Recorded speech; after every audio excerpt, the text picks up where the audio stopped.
Hello and welcome to the Rise, Recover, Live podcast. I'm Liz and I wanted to pop in here before we officially get started because this is the first week ever that we have had 2 episodes drop within 1 week. And we're really grateful that you're here with us again.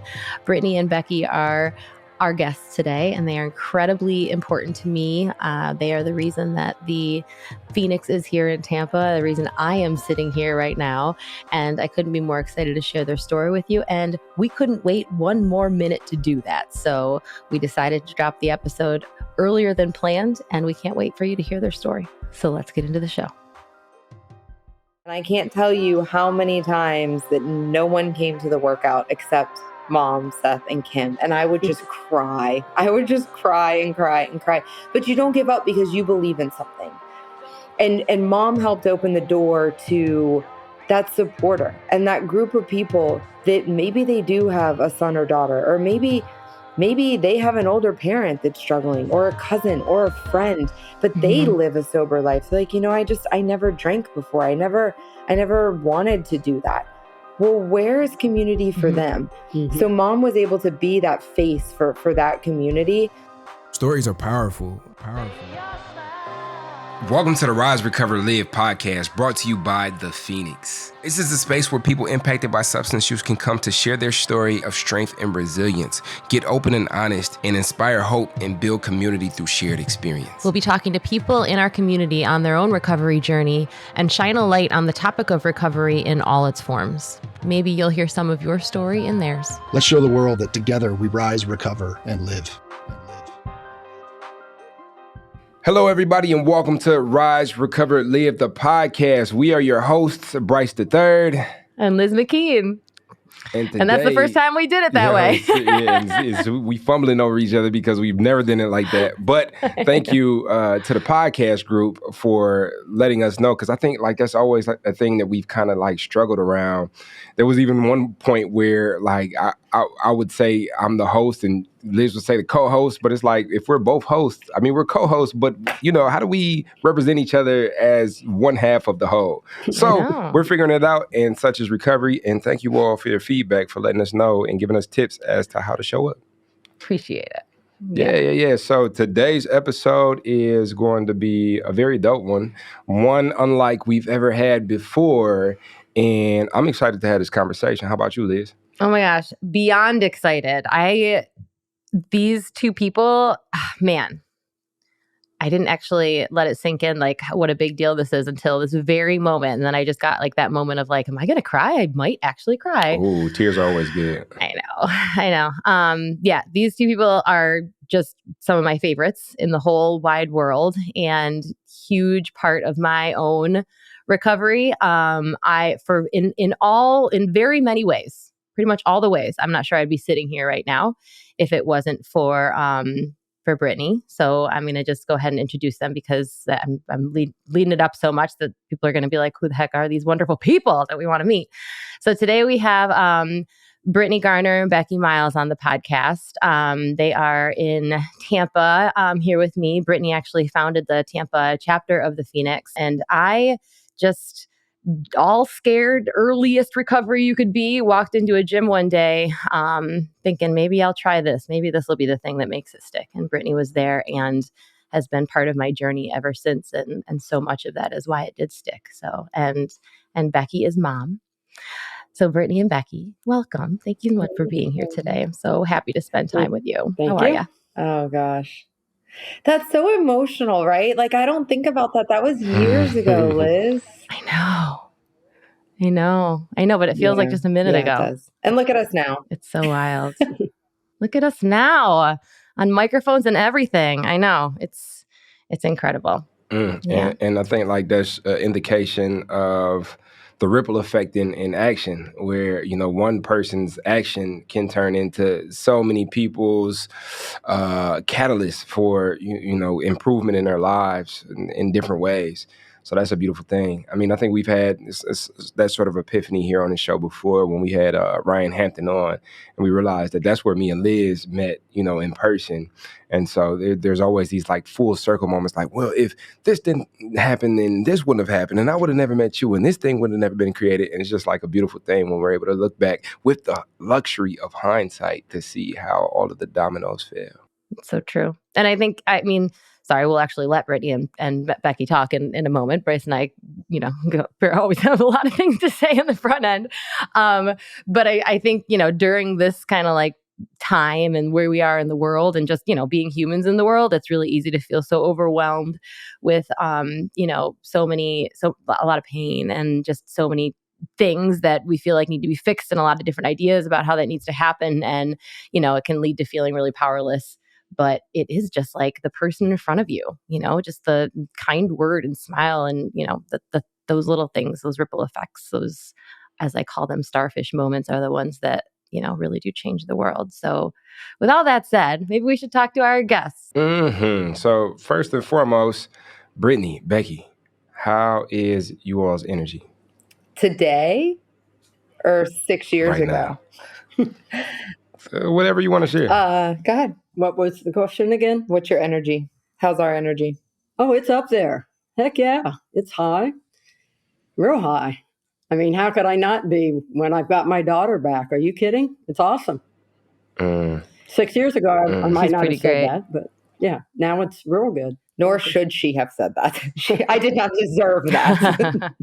No, being the things come full circle today, being next to my mom, having my mom be a part of the organization, right, and part of the Phoenix I think is incredibly impactful. But beyond that, as human beings, as mother daughter, as two women, to have that confidant and a best friend when I didn't want that, for many, many years, and to have that now today in this moment, December 19th, this exact moment we will never get again. So I think it's incredibly important to recognize that and to be proud that I get to sit here right next to my best friend and someone who stood by my side through the last 37 years of pure hell. And I'm very grateful for that. And it got us here, and I'm so glad. So do you want to just dig right in, Britt? Maybe you can talk a little bit about your story as the person who does identify as being in recovery, and then Mom can jump in with what what that's been like for I her think too. one of the biggest things is I am a person in recovery, and then by the grace of God and through recovery in the Phoenix and a multitude of other avenues that help keep me sober today, I'm in recovery. And I found alcohol and drugs at a young age when I was 15 years old, and probably around that same time, my mom was, in my opinion, my mom was both my mother and my father, because my father worked a lot. So my mom raised me and my brother to the best of her ability with the father figure there, just working all the time. And at 15 years old, I was very rebellious. I did whatever I wanted to do, and that didn't change for a very long time, probably from the age of 15 to really 25. I was in Brittany's world, not Becky's world. And I respected her enough to still do certain things. I would still go to church. I would still do the things that a daughter is supposed to do, but I did it begrudgingly. I did it very begrudgingly. And sad to say, I did it under the influence a lot of the time. Then, or probably at that point in time, I'll let her tell her story, but I don't know what those 10 to 15 years were for her. But for me, it was just get off my back, right? Just get off my back. Just let me do what I'm going to do. And as a mother, as any parent loves their child, is just trying to protect him or her. And all I wanted to do was run away. And I did multiple times. And it hurt. I can't even imagine the hurt and the pain that I put them through. I eventually came back around full circle, and it certainly wasn't anything that they did or didn't do. I think a lot of people in recovery, when you first start out, if you had a past like mine, if you had a childhood like mine, if you had a life like mine, but the truth is was I a victim or a volunteer? everything that I did, I had a part in doing. That no one did anything to me. I had an incredible upbringing. I have 2 incredibly loving parents. I have a great family. So anything that I did to myself. And it took me a long time to understand that. And through a lot of my pain and my heartache of my addiction, I hurt people that I love very, very much. But I was also completely unaware that I was doing it. And that's what addiction does. So I guess that's a little bit about me. I did use for about 15 years. I was able to always stop, any of the drug use, but I could not stop alcohol. Alcohol was my absolute demise until the pain got great enough. Well, weren't you a bartender too, Britt? I was a bartender in addiction, and I was a bartender in sobriety. Fun fact. That is so interesting. That's wild. That makes it really hard. I mean, when that's how you make your income, and you have that right in front of you all the time. That's incredible. How long were you a bartender in sobriety? 1 year. My first year of sobriety. Wow. The easiest year. Easy. Well, after you have, exhausted all of your opportunities and quit all of your jobs, you take what you can get. Yeah. You have to humble yourself a little bit. Yeah. Oh my gosh. That's wild. Well, I want to definitely get into like how recovery, peaked its little light into your life. But I guess, Becky, it's hard for me to call you Becky and not Mom. Becky is mom to everybody in the Phoenix. It's all good. Thanks, Mom. Yeah, what was that time like for you? Because also like you were also a teenager, but like, I feel like it's so powerful to take ownership over, every, part of the things that we've done. But like teenagers they do that too. And they do things begrudgingly. Like, I think there's part of that. You just had substances wrapped up in that. Well, it's interesting when she said that, all she wanted was just get off my back. I was always hounding her. I knew she was not going down the right path. I didn't know early on how bad it was. I did know the drinking, from time to time, but there's a lot of things I didn't find out till later. But I taught school for 35 years. So, you sort of have an insight into what kids try and do or not do or get away with. And there were many a times, I went to an apartment where I knew she was going to be with this boy that she probably shouldn't have been with. And, I raised holy, you know what? And you're leaving and you're coming now. And she was very defiant. And I did not give a hoot if she was mad or the other two. And I said, no, you are leaving and you're coming now. And then there would be times when she would come back to the house. She had, she'd be in and out of living at home or not living at home and trying being on her own and, coming home and just sobbing. I'm so sorry. I'm back here. I said, I'm glad you're back here. That means that you care. You're trying, but you just can't get over the hump. And I said, just know that I'll always be here. The home's here. It's not going anywhere. There's your room. You know where it is. And it was nicknamed the rehab room. We called it the rehab room. She's going to come back. I'm coming to the rehab room. Okay, come on. You know where it is. And I can remember, one night it was very late. And, as a parent, you're waiting. And I knew she should be home. And it was, 1, 2 in the morning. And you hear the door open. Oh, thank goodness. It's not a policeman at the door. That was the one thing I always worried about. And she came in and quite hungover. And she got sick all over in her bed, threw up, and just, I'm so sorry. Oh my gosh. And just like a mom, you go in, it's all right. You clean up the mess, go in, clean yourself up, put clean sheets on, just like being a mother to an infant, but, saying, you can't keep doing this to yourself. You have to figure this out sometime. And you do have to, come around. And to her credit, I guess, how she ever got her undergraduate degree and a master's degree still in those kinds of conditions. And it's like, well, that's just a testament to who she is.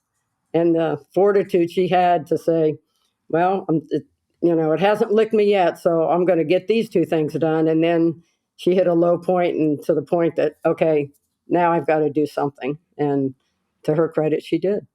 So when you say just like a mom, I show up in these ways, and one way that I've learned to find out where a person's beliefs lie is to look at the shoulds, right? So the thing for me is like a dad should show up to all the kids' games. A dad should be there in the kids' lives, and that should for me is just like is as synonymous with the air being the air and water being water. Like this, the sky is blue, and like that's what I should do, right? And so when we say what we should do, or just like a mom should, that is not everybody's viewpoint. That is not how everybody shows up. And that is not the story that I always hear about parents dealing with people that are going through active addiction and alcoholism. So what are some of those motivations for you, Mom, that led you to show up like that? Like, where does your reference point come from? Why do you feel like that's what a mom is supposed to do? And why did that come so natural for you to show up and clean up, mess from everywhere from somebody being super hungover, one of your kids? Well, I think it comes from the fact that my husband's in recovery, and he was a drinker. And thank goodness, and he was in recovery for 10 years or more. But when they were younger, I was like a single parent. Like she said, he worked a lot. He wasn't there. He would try and make their games or their events and might be late. And I knew how hurtful that was to them. So I had to show up. So I had to be the one so that they knew that, yes, we do care. And sometimes I had to cover for him, which was probably not the best way of doing things.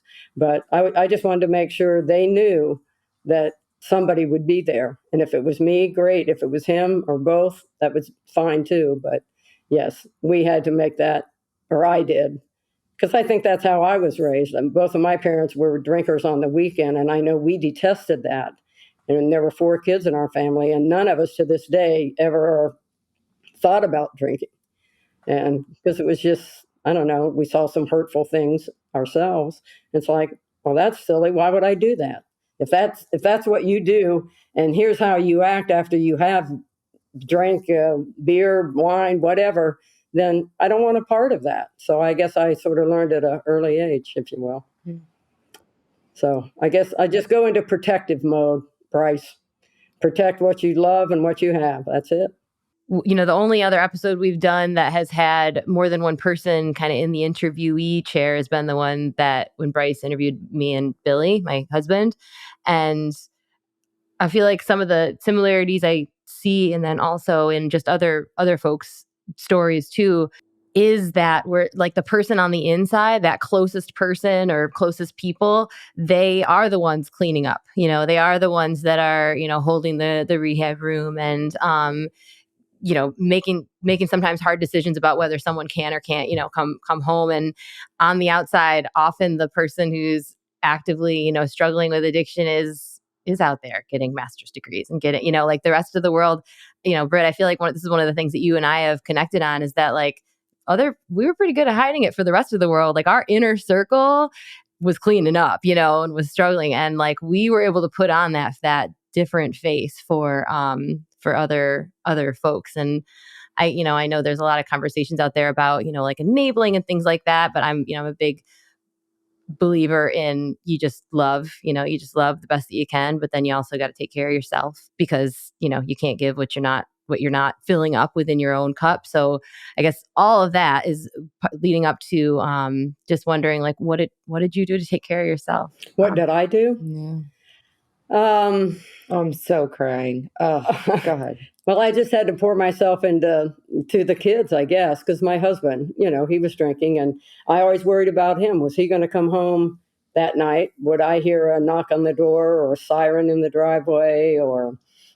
And there was one accident that he did get into, but was fine and was able to clear himself from it. But I guess more than anything was just my mode was to protect my kids.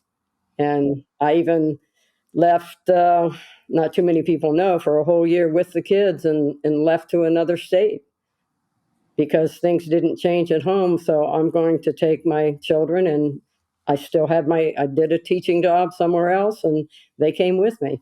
And that sort of helped my situation, at home. And it, sort of woke somebody up and said, oh, this isn't good. My kids aren't here. No, they're not here. They're going to be with me until you figure it out. And I can remember when I did find out, that she had issues with the drinking and whatnot. I felt like I did something wrong. What did I do wrong that made her turn to that, or, want to use drugs or drink? And it's like, I provided what I thought was a good home and a loving environment, but maybe I did something. What did I not see or miss? And so you do question yourself, absolutely.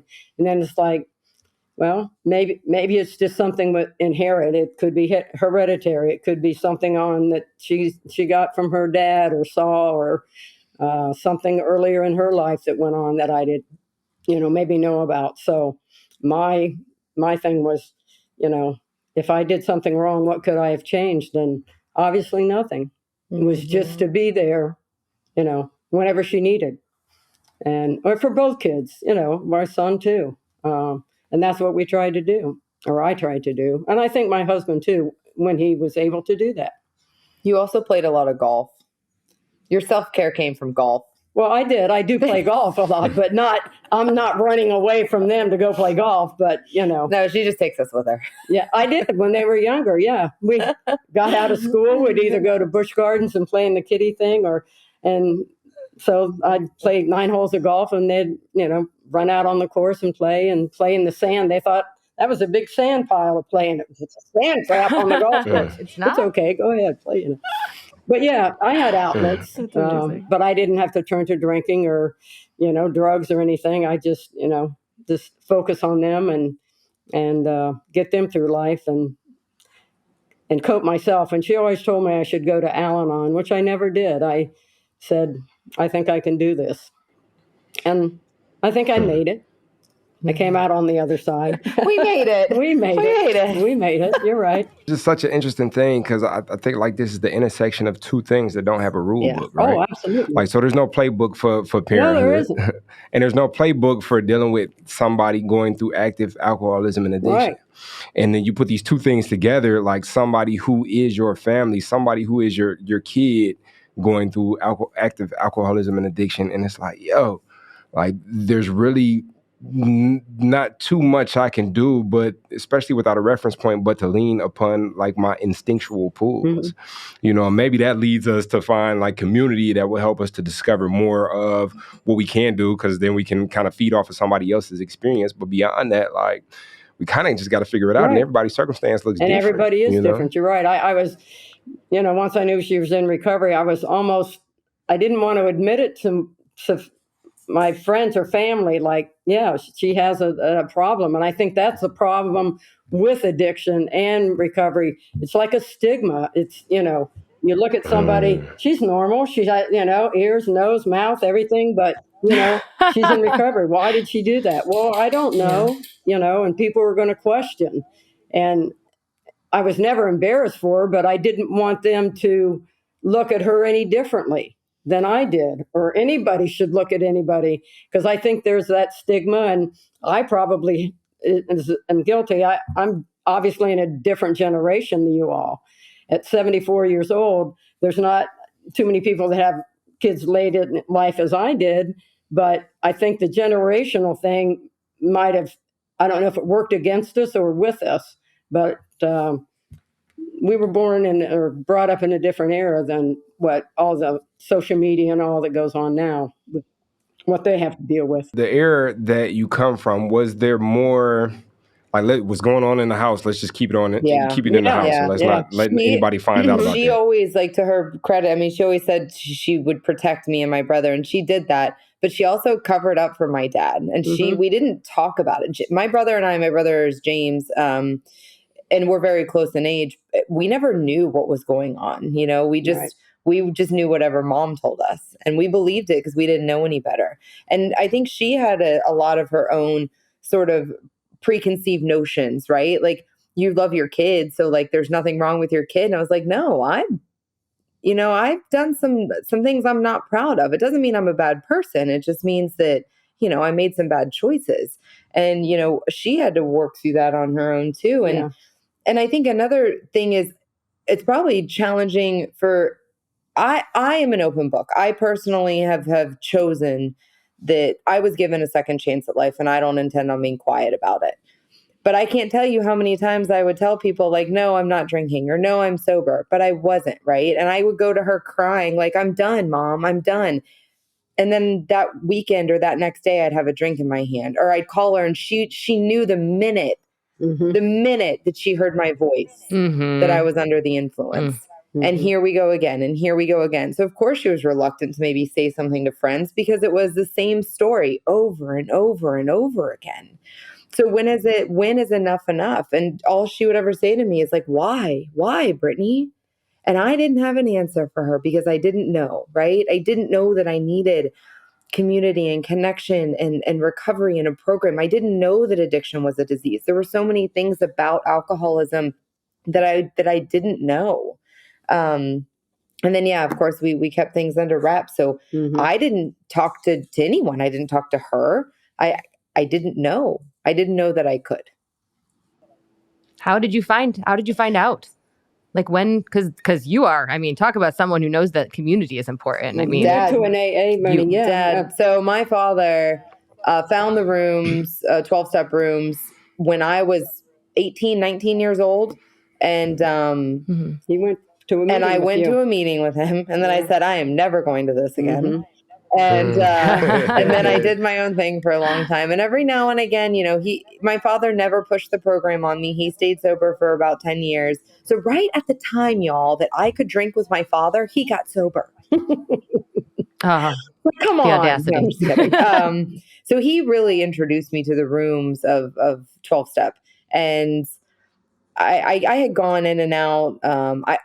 I tried. I tried walking into the rooms, but until the pain was great enough and I hit a true bottom, which for me was suicide. I did not go to treatment, but I was going to.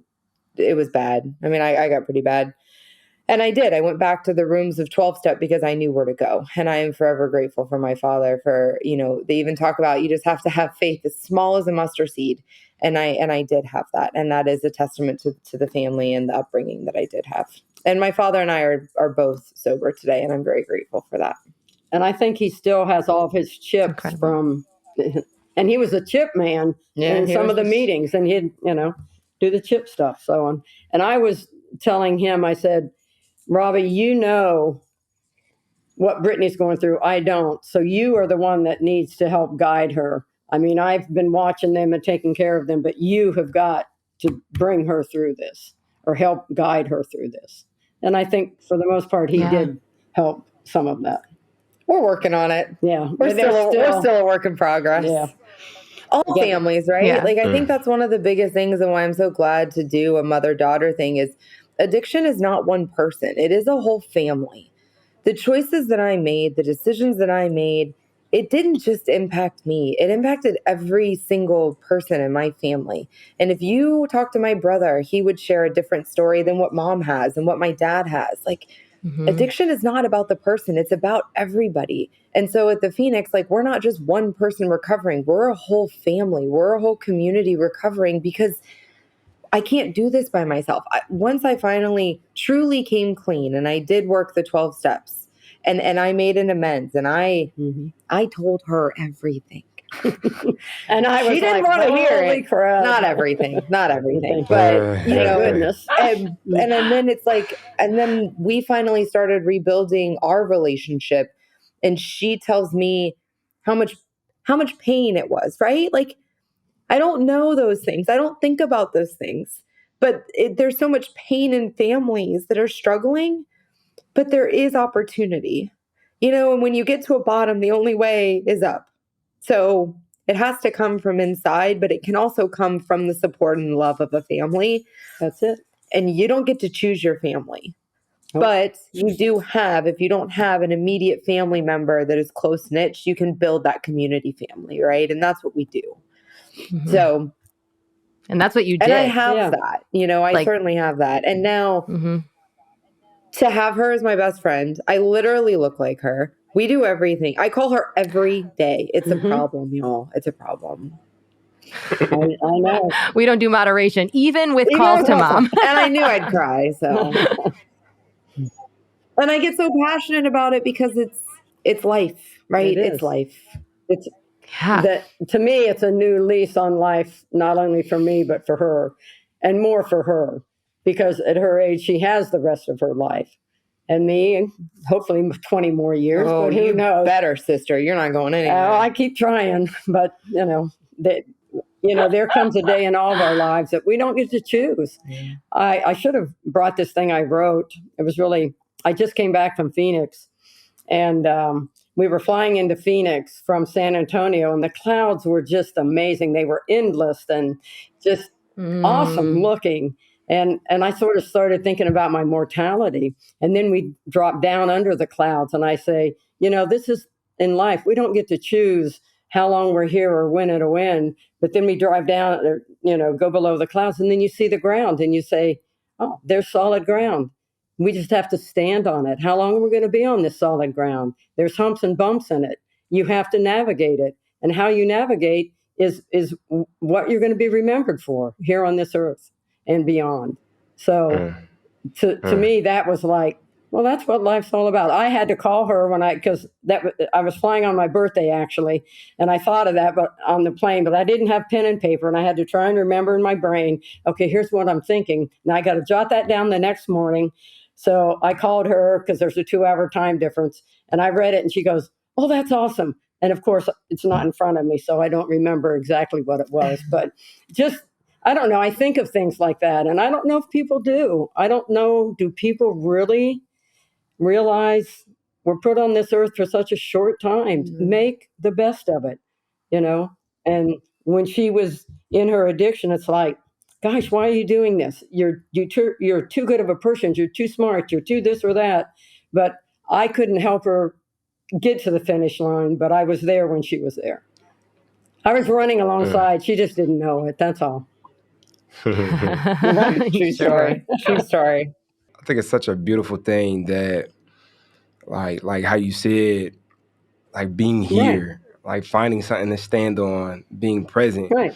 And recovery allows us to be present. Like this time, Brittany, you have with mom, like this time is irreplaceable, and you're here. Like you're here, you're present. And it seems as if you both have always had a relationship, but like now you both are present contributions to the relationship, and you're here and you could be here. And we just had a conversation with Andy Short, and that was a very beautiful episode, and his mom played a huge role in his story.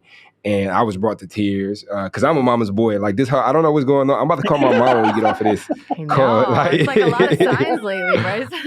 I know, but it's like that's one thing that I've stopped and like, yo, like I have my mom and I call her every day as well, and we talk every day, and I pop up on her, and but this is time that is not to be taken advantage of, and this is time because often, especially in recovery, we can get into that pocket of taking advantage of some of the promises or taking advantage of some of the things that have been given back to us, and it's like, no, as a matter of fact, like this is the most valuable day that I've ever had because in this moment lies all the possibility. I can literally call, like you said, my best friend and go pop up on her and just talk to her, and a lot of times you find conversation will happen, and it's like things will pop up like, yeah, you my mom, but here goes this thing that I never even knew about you, and we can have those conversations today. And so it's I don't know, I'm kind of just waxing poetic because it strikes my little heart today that you all are on the show together. Yeah, I so agree. The thing that I think is, the reason we're all here together is because Brittany is a community maker and community builder and doesn't take that time for granted. And, when you came across an opportunity to build a different kind of community within recovery, you grabbed mom's hand and said, we're doing this, and like brought her right along with you, which I want to hear that, like that story that I've, heard bits and pieces of. But I just also want to say that, that's a cool thing about this community that I am super grateful for too within my family, because it is a way that you can be like, hey, we're doing this together. Hey, we're recovering together. Hey, this is something that you're part of, that, and it's better and it's stronger because you're here with me. And then for the person who is a supporter for mom, my mom too, can be part of an event or a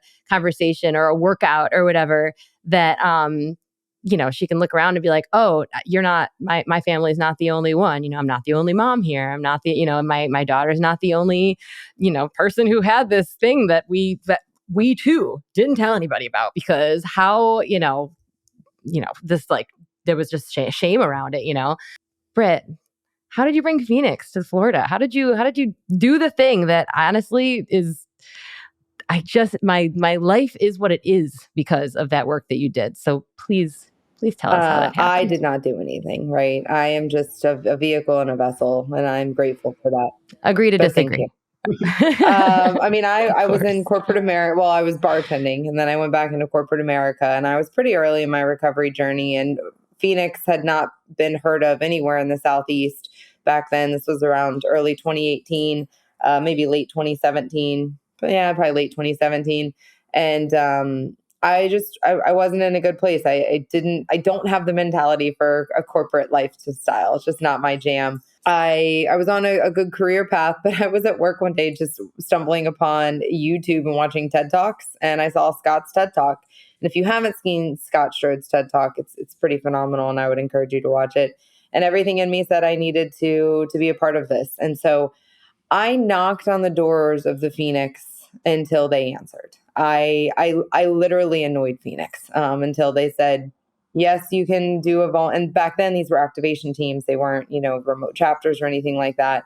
I went to my core group of people. So I called mom, my ex-husband Seth, and my best friend Kimberly, who come full circle. She's now my roommate. And I said, look, this is what we're doing. This is what I want to do. This is bringing together the two things I'm most passionate about, which is health and wellness and recovery, right? And I had the privilege of starting it at the exact same time that there was a donor here that was also willing to pay for a 1-year salary. So I started as a volunteer in 2018, starting with CrossFit, because that's the only thing I knew. I put down a bottle and I picked up a barbell, and that's my story. And then the position came available, and I've had the privilege of building the Tampa chapter since the end of 2018 and working alongside some incredible people. But to your point, though, Liz, in talking about community, yes, it started with a really small core foundation because no one knew about it and everyone was scared of it. And people are scared of what they don't know.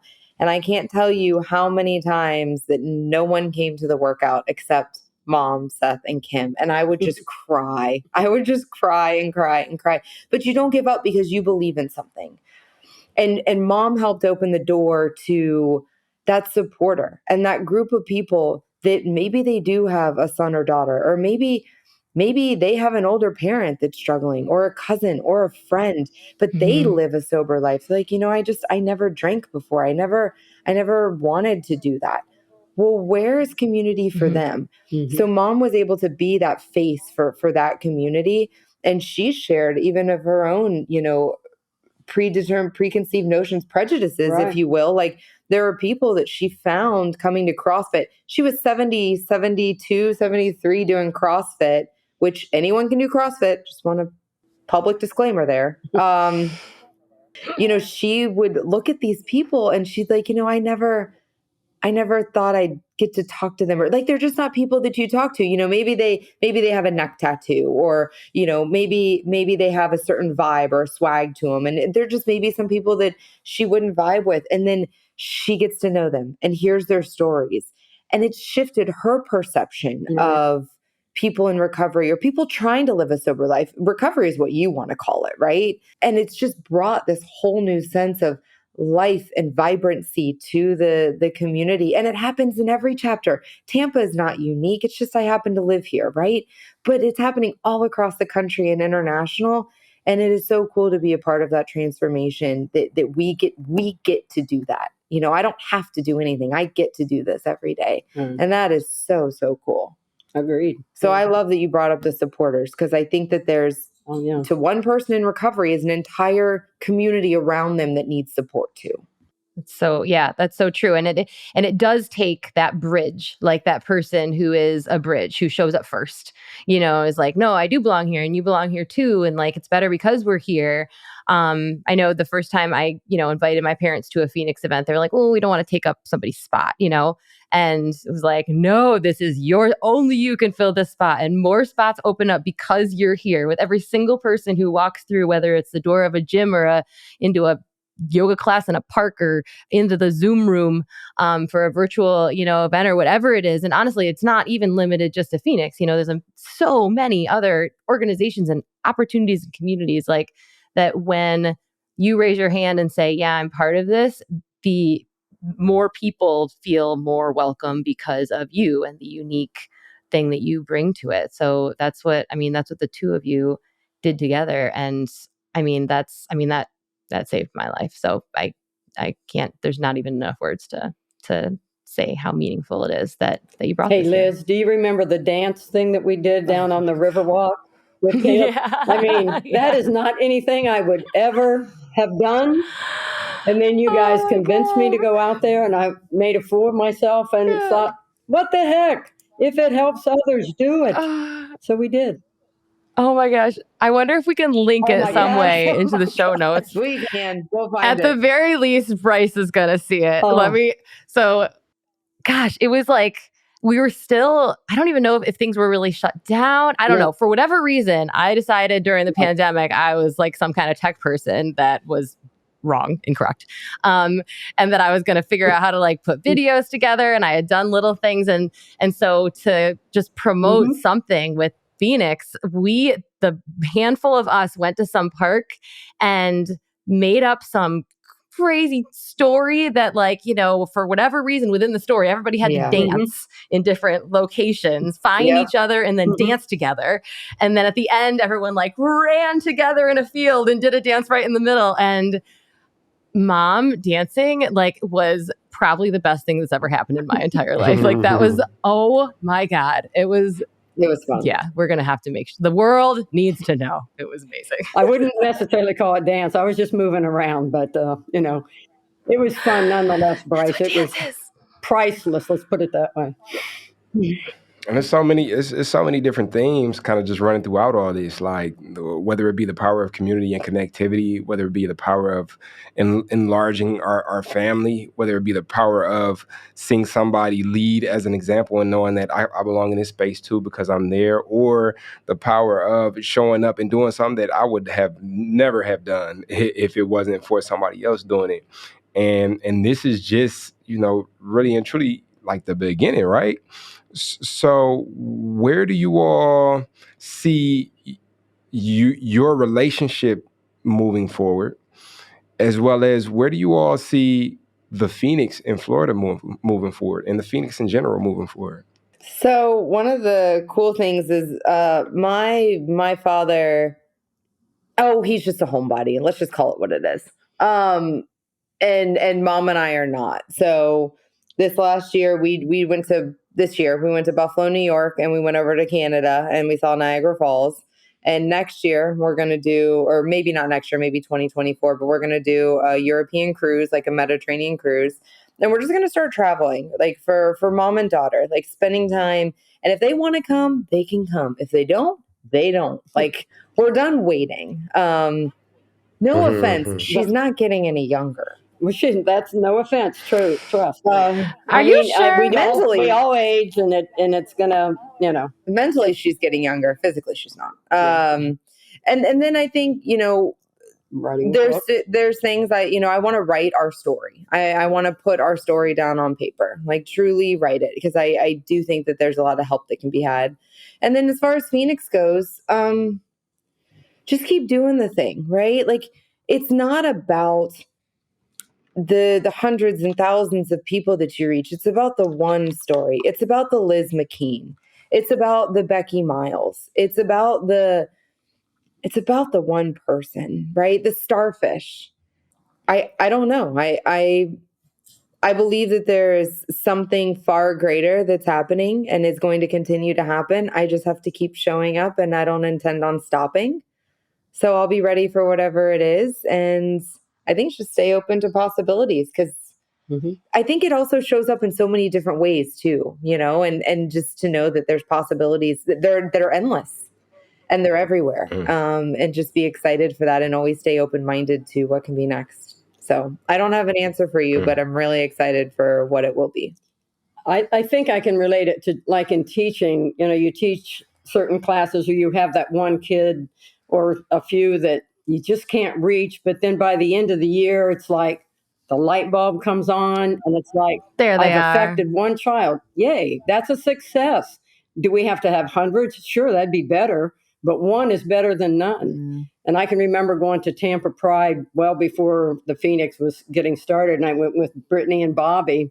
And we went to, just talking about the Phoenix and going to the different tables. And who we met there was Cindy. I didn't know her from Adam. And she was there representing her law firm, I think it was. And, they started talking about the Phoenix, and I'm with them. I'm this gray-haired lady with tall Bobby and Brittany, and they're convincing people that, well, I don't know. And I said, well, I do it. And Cindy told me later, she thought to herself, well, if that old gray-haired lady can do it, I can do it. So she came out that next Sunday to the CrossFit, and she went through it. And so, she's such a volunteer and all today. So it's reaching that one person, Liz. And from that, it snowballs, or you hope that it does. So I don't know what else to tell you other than just keep on keeping on. Heck yeah. And every one person reaches however many more people. And then every once in a while, the one person who walked in your gym back in 2018, that Liz McKean you speak of, is suddenly on a microphone and is talking to everyone. And it's such a beautiful, never mind. I could go on, but it's so beautiful to watch because it always comes full circle. Yeah. The ripple effect, ripple effect. And so with all that said, I think I'm going to lob it over to Liz for her very special question. Awesome. Yeah. And I definitely want to hear this from both of you. So whoever wants to jump in and start, what we always ask everyone at the end of the episode is just what words they might offer to a former version of themselves without any rules attached to that. It doesn't have to be advice. Whatever words you might say to a previous version of you, what might that be? Oh, mine's easy. Go ahead. Hold on, pain ends. Hope. Good word. Maybe for mine would be to have maybe sought more help because I was the one doing everything, maybe pressuring more for my husband to seek, the help, but which he did on his own. So, but I don't know that I would change anything. You can't look back and change what's been done. All you can do is move forward with what you've done. And like I said, keep getting on. So. Good question, Liz. Yeah. I love that. Thanks. Bryce has called it lots of adjectives, and good is definitely one of them. I like that. It's always really fun to hear people answer because it is. Sometimes folks are, like the thing is like you said, Mom, go get help, get some support for you. Other times it's, what you're saying, Britt, which is just like, it's going to get better, and it won't always be this hard. And I think we all need to hear all those things. And we like to look back. I for me anyways, this part of the show, I always hear that not as like for the previous version, as more as just like for right now, because I need to hear those things right now, get support, like also whatever's hard, you're going to get through it. Like there's so many of beautiful, those powerful words. phrases though, like it's all going to be okay in the end. And if it's not the end, right? Like, it's just, if you can look up, you can get up. Like there's so many things it's just those positive affirmations. And if we say those to ourselves, they're applicable today, yesterday, tomorrow, and every day. And I'm just grateful that those don't go away because I need those and I still need them. And I say them to myself because I have to remind myself that I am still strong and courageous and to give myself credit. Yes. Give myself credit for where I was and where I am today and where I'm going to be tomorrow, right? Like, good stuff. And that's why, I don't know, I think maybe when she was younger, she didn't give herself enough credit for being that athlete, that student, that person, that what I thought was a beautiful person, but maybe she did not think of herself as being, inward. Inside, she wasn't that beautiful person. But look at that smile in those eyes. Who could dare want anything better? I didn't. Oh my Same. goodness. I am going to explode. Call your mom, Bryce. Yeah, Call your mom. get on the phone right now, Bryce. Dial her up. That's the message. That's the actual That's message. right. Everybody Call call your your mom, please. Stay Yeah. connected. That's what I would tell anybody. Stay connected. Yep. Yeah. Well, thank you. Thank you both for being here, for just being here in the world and here on this show.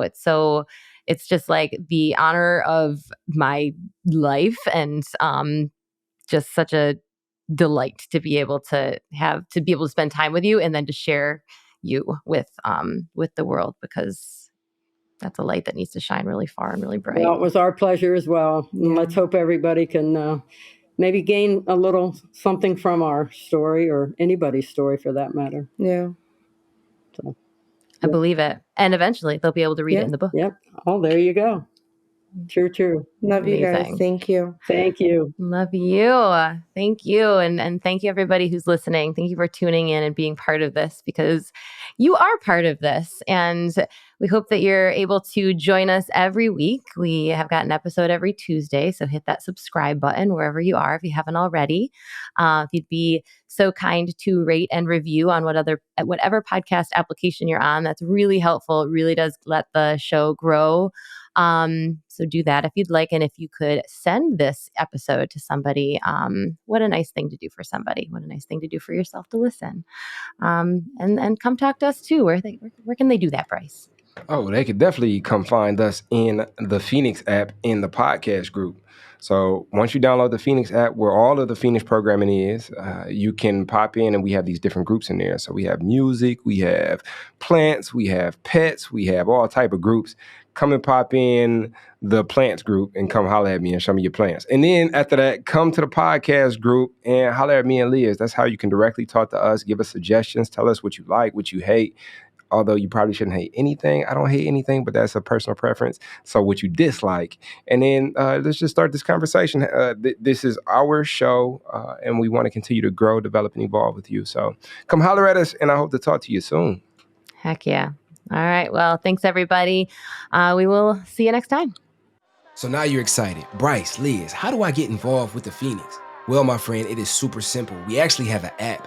Head over to the Google Play Store or the Apple App Store, or look in the show notes of this podcast, wherever you're listening to or watching this podcast, and go download the Phoenix app. The Phoenix app makes it so easy to find classes that are near you, or to access our virtual class schedule where you can hop on from the comfort of your home. You can also join our groups and have a conversation with someone from the Phoenix community from anywhere in the world. Please make sure that you join the podcast group where you can connect with Bryce and I and other listeners. Everything that you need is in the show notes. You can also head to our website at www.thephoenix.org. And maybe while you're there, you click the volunteer tab and get even more involved.